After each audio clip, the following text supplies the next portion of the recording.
Vocês que me seguem aqui e acreditam com convicção que a Petrobras deveria baixar artificialmente o preço do petróleo dentro do Brasil. Se o Bolsonaro fizesse isso, vocês iam achar bom? Afinal, ele tá dizendo por aí que quer seguir uma política com a qual vocês concordam. E não precisa me dizer não, é só pensar, tá?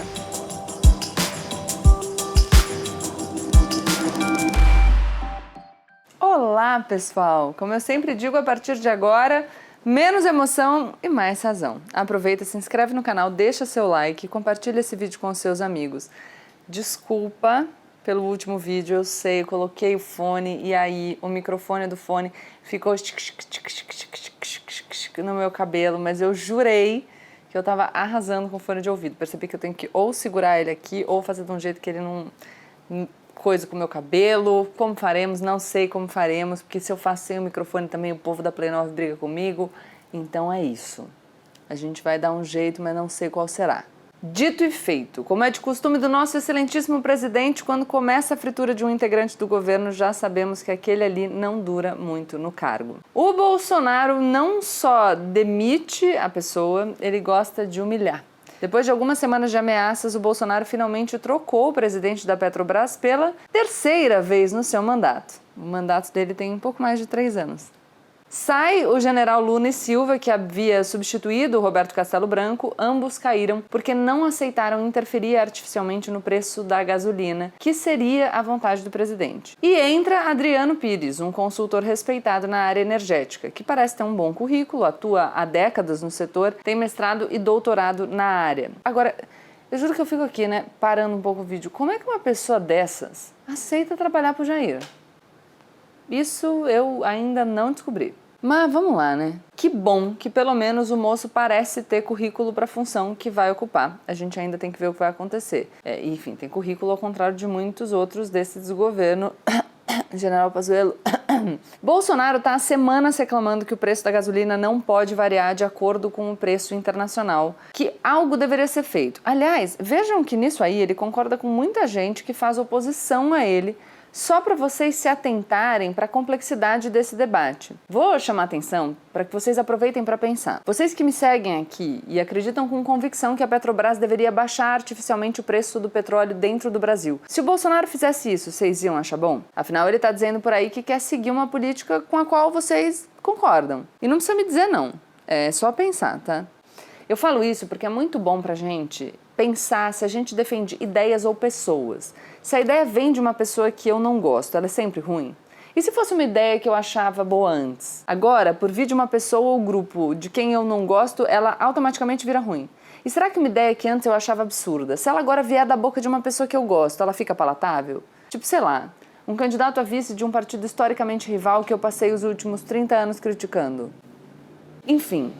A gente imaginava que na hora que ele trocasse o presidente da Petrobras, ele fosse colocar alguém que topasse interferir nesse preço. Mas não parece ser o caso. O Adriano Pires já deu diversas declarações sobre a importância de salvaguardar a saúde da empresa e de manter o preço do petróleo aqui dentro equiparado ao internacional.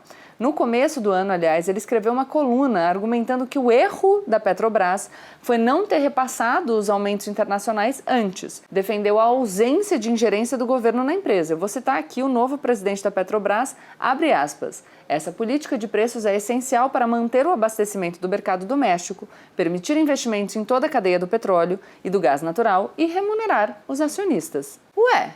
Mas não era isso que o general Luna e Silva estava fazendo? Bolsonaro trocou 6 por meia dúzia? Qual que é o sentido disso? E agora para os liberais na economia e conservadores nos costumes do governo Bolsonaro. Controlar preço de commodity é ok? Porque é o que o mito diz que quer fazer. É liberal ou não é? Tem coerência aí? A gente tem mesmo convicções pessoais ou a gente tem grupos que nos identificamos, com os quais nos identificamos mais e aí a gente vai concordando com tudo desse grupo?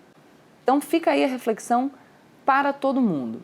Hoje a gente vai aqui, de alguma maneira, discutir a diferença entre essência e aparência. Para a galera do governo chegada numa política de mercado liberal, mesmo que eles façam concessões com todas as outras liberdades que não parecem importar tanto, enfim. Para essa galera nem precisava ter trocado Luna e Silva, não precisava ter trocado sequer o Roberto Castelo Branco. Ficar trocando de presidente gera uma instabilidade desnecessária para a empresa. Mas tem a galera que pressiona porque o preço tá alto. E aí, se fosse para trocar, faria sentido ser por alguém mais disposto a controlar o preço do petróleo, não é?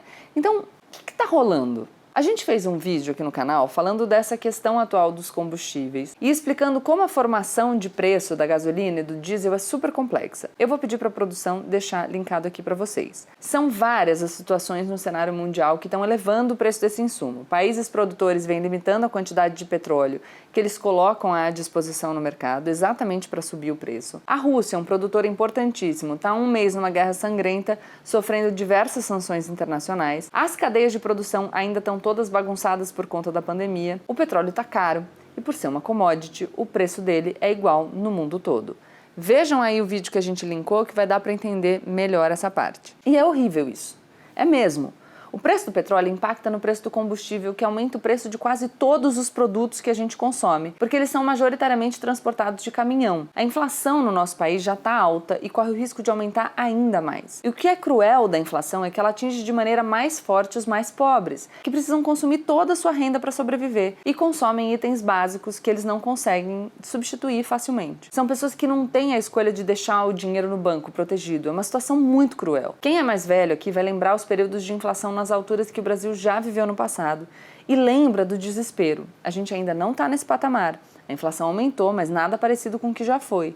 Só que quase todo mundo no Brasil tem essa memória inflacionária e ninguém quer voltar para aquele lugar. Essa crise dói demais no bolso do brasileiro. E é bem ruim também para um presidente tentando reeleição. Segundo uma pesquisa do Datafolha, 75% dos brasileiros responsabilizam um pouco ou muito o presidente Bolsonaro pela alta dos preços. E isso acontece mesmo entre os que estão na base do bolsonarismo, seus eleitores declarados. Todo mundo vem sentindo o bolso mais apertado e o preço das coisas aumentando.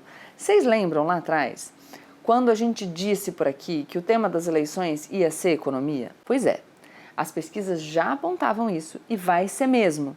E quando você é situação, ou seja, quando você está no governo, é muito mais difícil defender que você não tem nada a ver com a piora da vida das pessoas. Naquele vídeo, eu falei que qualquer melhora na economia, mesmo que um nadinho, um pouquinho, seria boa para o presidente, porque qualquer notícia boa num momento de caos dá um alívio otimista. Mas o contrário também é verdade. Qualquer piora do cenário econômico vai para a conta do Bolsonaro. E não tem como explicar se é por causa da Rússia, se é por causa do não sei o quê, dos governadores, dos prefeitos. A cadeira da presidência é dele, o BO é dele, mesmo que o Jair sempre tente jogar no colo dos outros. Então vamos lá. O Jair está num impasse.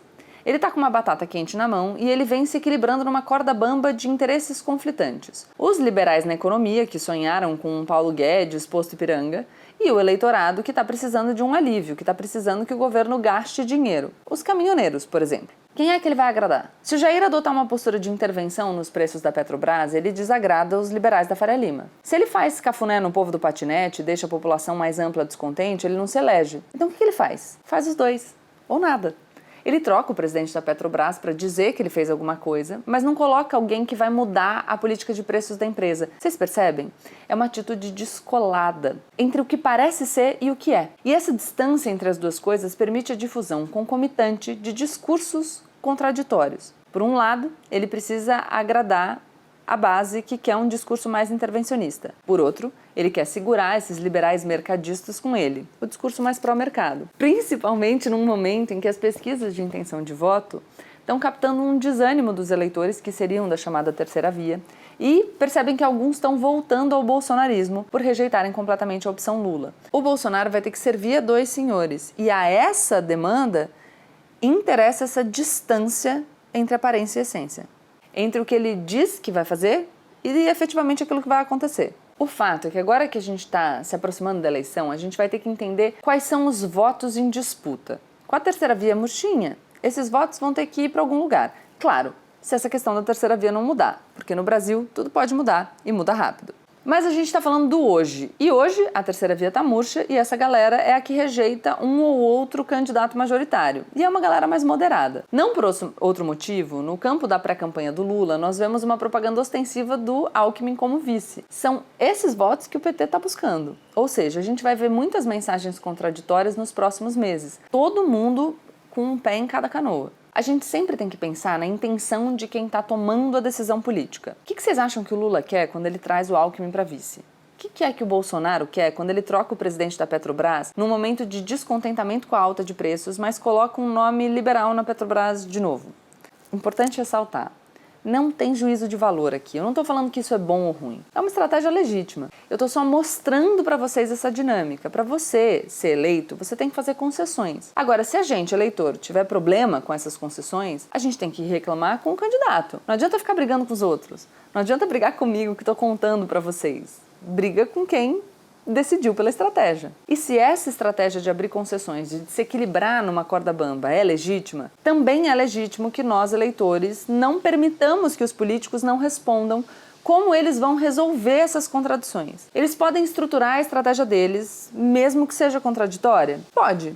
A gente pode questionar sobre para que lado a coisa vai depois da eleição? Para a gente votar, a gente precisa saber o plano coeso, como cada pedaço se encaixa. A gente tem que pressionar por um plano de governo que faça sentido. O candidato precisa bancar as suas escolhas, porque só a partir dessa coesão que a gente consegue cobrar depois. Então vamos ver o que o Adriano Pires vai propor, se vem mudança por aí. Parece que uma das coisas que o Bolsonaro quer é que a Petrobras se comunique melhor com a sociedade. O Adriano Pires já disse publicamente que defende a criação de um fundo de estabilização de curto prazo, custeado pelo governo federal via crédito extraordinário, para amortecer o preço do petróleo em situações atípicas como a que a gente está vivendo agora. Vamos ver se ele coloca isso em prática. Lembrando aqui que qualquer fundo criado com dinheiro público, no final das contas, sai do bolso do contribuinte. A gente pode até ver o preço reduzido na bomba de gasolina, mas em algum lugar ele vai aumentar.